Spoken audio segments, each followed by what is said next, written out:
ایک شخص نے رسول صلی اللہ علیہ وآلہ وسلم کے سامنے دوسرے شخص کی تعریف کی تو آپ نے فرمایا، افسوس، تم نے اپنے ساتھی کی گردن کاٹ ڈالی، تو نے اپنے ساتھی کی گردن کاٹ ڈالی۔ کئی مرتبہ آپ صلی اللہ علیہ وآلہ وسلم نے اس طرح فرمایا۔ پھر فرمایا کہ اگر کسی کے لیے اپنے کسی بھائی کی تعریف کرنی ضروری ہو جائے تو یوں کہے کہ میں فلاں شخص کو ایسا سمجھتا ہوں، آگے اللہ خوب جانتا ہے، میں اللہ کے سامنے کسی کو بے عیب نہیں کہہ سکتا، میں سمجھتا ہوں وہ ایسا ایسا ہے، اگر اس کا حال جانتا ہو۔ صحیح بخاری، حدیث نمبر 2662۔ حضرت ابو موسیٰ اشعری رضی اللہ عنہ نے بیان کیا کہ رسول اللہ صلی اللہ علیہ وآلہ وسلم نے سنا کہ ایک شخص دوسرے کی تعریف کر رہا تھا اور مبالغہ سے کام لے رہا تھا، تو رسول اللہ نے فرمایا کہ تم لوگوں نے اس شخص کو ہلاک کر دیا، اس کی پشت توڑ دی۔ صحیح بخاری، حدیث نمبر 2663۔ عبداللہ بن عمر رضی اللہ عنہ نے بیان کیا کہ احد کی لڑائی کے موقع پر وہ رسول اللہ صلی اللہ علیہ وآلہ وسلم کے سامنے جنگ پر جانے کے لیے پیش ہوئے تو انہیں اجازت نہیں ملی۔ اس وقت ان کی عمر 14 سال تھی۔ پھر غزوہ خندق کے موقع پر پیش ہوئے تو اجازت مل گئی، اس وقت ان کی عمر 15 سال تھی۔ نافع نے بیان کیا کہ جب میں عمر بن عبدالعزیز کے یہاں ان کی خلافت کے زمانے میں گیا تو میں نے ان سے یہ حدیث بیان کی تو انہوں نے فرمایا کہ چھوٹے اور بڑے کے درمیان 15 سال ہی کی حد ہے۔ پھر انہوں نے اپنے حاکموں کو لکھا کہ جس بچے کی عمر 15 سال کی ہو جائے اس کا فوجی وظیفہ بیت المال سے مقرر کر دیں۔ صحیح بخاری، حدیث نمبر 2664۔ رسول اللہ صلی اللہ علیہ وآلہ وسلم نے فرمایا، جس شخص نے کوئی ایسی قسم کھائی جس میں وہ جھوٹا تھا کسی مسلمان کا مال چھیننے کے لیے تو وہ اللہ تعالیٰ سے اس طرح ملے گا کہ اللہ تعالیٰ اس پر غضبناک ہوگا۔ انہوں نے بیان کیا کہ اس پر اشعث بن قیس نے کہا کہ اللہ گواہ ہے، یہ حدیث میرے ہی متعلق آپ نے فرمائی تھی۔ میرا ایک یہودی سے ایک زمین کا جھگڑا تھا، یہودی میرے حق کا انکار کر رہا تھا، اس لیے میں اسے نبی کریم کی خدمت میں لایا۔ آپ نے مجھ سے فرمایا کیونکہ میں مدعی تھا کہ گواہی پیش کرنا تمہارے ہی ذمے ہے۔ انہوں نے بیان کیا کہ میں نے عرض کیا کہ گواہ تو میرے پاس کوئی بھی نہیں، اس لیے آپ صلی اللہ علیہ وآلہ وسلم نے یہودی سے فرمایا پھر تم قسم کھاؤ۔ اشعث نے بیان کیا کہ میں بول پڑا، یا رسول اللہ، پھر تو یہ قسم کھا لے گا اور میرا مال ہضم کر جائے گا۔ انہوں نے بیان کیا کہ اسی واقعے پر اللہ تعالیٰ نے یہ آیت نازل فرمائی، ان الذین یشترون بعہد اللہ وایمانہم ثمنا قلیلا، جو لوگ اللہ کے عہد اور قسموں سے معمولی پونجی خریدتے ہیں، آخر آیت تک۔ صحیح بخاری، حدیث نمبر 2666۔ صحیح بخاری، حدیث نمبر 2667۔ رسول اللہ صلی اللہ علیہ وآلہ وسلم نے فرمایا، جس شخص نے کوئی ایسی قسم کھائی جس میں وہ جھوٹا تھا کسی مسلمان کا مال چھیننے کے لیے تو وہ اللہ تعالیٰ سے اس طرح ملے گا کہ اللہ تعالیٰ اس پر غضبناک ہوگا۔ انہوں نے بیان کیا کہ اس پر اشعث بن قیس نے کہا کہ اللہ گواہ ہے، یہ حدیث میرے ہی متعلق آپ نے فرمائی تھی۔ میرا ایک یہودی سے ایک زمین کا جھگڑا تھا، یہودی میرے حق کا انکار کر رہا تھا، اس لیے میں اسے نبی کریم کی خدمت میں لایا اور آپ نے مجھ سے فرمایا کیونکہ میں مدعی تھا کہ گواہی پیش کرنا تمہارے ہی ذمے ہے۔ انہوں نے بیان کیا کہ میں نے عرض کیا گواہ تو میرے پاس کوئی بھی نہیں، اس لیے آپ نے یہودی سے فرمایا پھر تم قسم کھاؤ۔ اشعث نے بیان کیا کہ میں بول پڑا، یا رسول اللہ، پھر تو یہ قسم کھا لے گا اور میرا مال ہضم کر جائے گا۔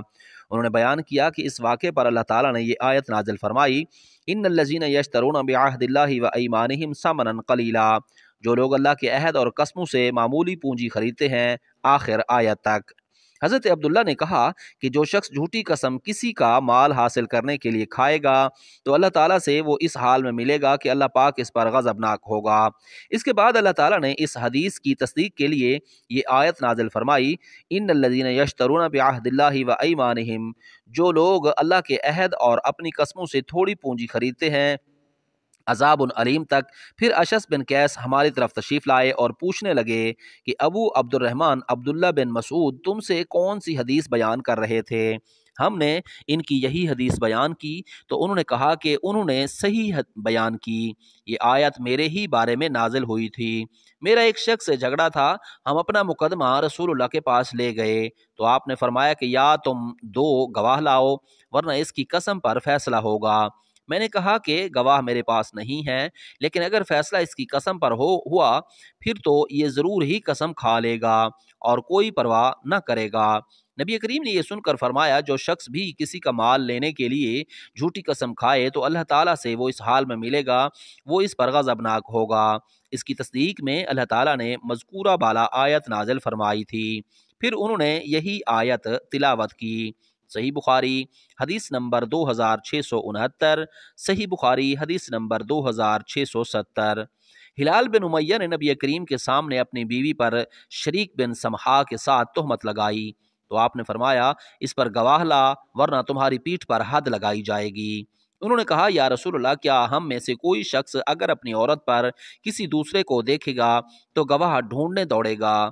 آپ برابر یہی فرماتے رہے، گواہ لا ورنہ تمہاری پیٹھ پر حد لگائی جائے گی۔ پھر لعان کی حدیث کا ذکر کیا۔ صحیح بخاری حدیث نمبر 2671۔ حضرت ابو ہریرہ نے بیان کیا کہ رسول اللہ نے فرمایا، 3 طرح کے لوگ ایسے ہیں کہ اللہ تعالیٰ ان سے بات بھی نہ کرے گا، نہ ان کی طرف نظر اٹھا کر دیکھے گا اور نہ انہیں پاک کرے گا، بلکہ انہیں سخت دردناک عذاب ہوگا۔ ایک وہ شخص جو سفر میں ضرورت سے زیادہ پانی لے جا رہا ہے اور کسی مسافر کو جسے پانی کی ضرورت ہو نہ دے۔ دوسرا وہ شخص جو کسی خلیفۃ المسلمین سے بیعت کرے اور صرف دنیا کے لیے بیعت کرے کہ جس سے اس نے بیعت کی، اگر وہ اس کا مقصد پورا کر دے تو یہ بھی وفاداری سے کام لے، ورنہ اس کے ساتھ بیعت و عہد کے خلاف کرے۔ تیسرا وہ شخص جو کسی سے عصر کے بعد کسی سامان کا بھاؤ کرے اور اللہ کی قسم کھا لے کہ اسے اس کا اتنا روپیہ مل رہا تھا اور خریدار اس سامان کو اس کی قسم کی وجہ سے لے لے، حالانکہ وہ جھوٹا ہے۔ صحیح بخاری حدیث نمبر 2672۔ نبی کریم صلی اللہ علیہ وآلہ وسلم نے فرمایا، جو شخص قسم اس لیے کھاتا ہے تاکہ اس کے ذریعے کسی کا مال ناجائز طور پر ہضم کر جائے تو وہ اللہ سے اس حال میں ملے گا کہ اللہ پاک اس پر سخت غضبناک ہوگا۔ صحیح بخاری حدیث نمبر 2673۔ حضرت ابو ہریرہ نے بیان کیا، رسول اللہ نے چند آدمیوں سے قسم کھانے کے لیے کہا، ایک ایسے مقدمے میں جس کے یہ لوگ مدعا علیہ تھے۔ قسم کے لیے سب ایک ساتھ آگے بڑھے تو آپ نے حکم فرمایا، قسم کھانے کے لیے ان میں باہم قرعہ ڈالا جائے کہ پہلے کون قسم کھائے۔ صحیح بخاری حدیث نمبر 2674۔ ایک شخص نے اپنا سامان دکھا کر اللہ کی قسم کھائی کہ اسے اس سامان کا اتنا روپیہ مل رہا تھا، حالانکہ اتنا نہیں مل رہا تھا۔ اس پر یہ آیت نازل ہوئی، ان الذین یشترون بعہد اللہ وایمانہم ثمنا قلیلا، جو لوگ اللہ کے عہد اور اپنی قسموں کے ذریعے تھوڑی قیمت حاصل کرتے ہیں۔ ابن ابی اوفی نے کہا کہ گاہکوں کو پھانسنے کے لیے قیمت بڑھانے والا سود خور کی طرح خائن ہے۔ صحیح بخاری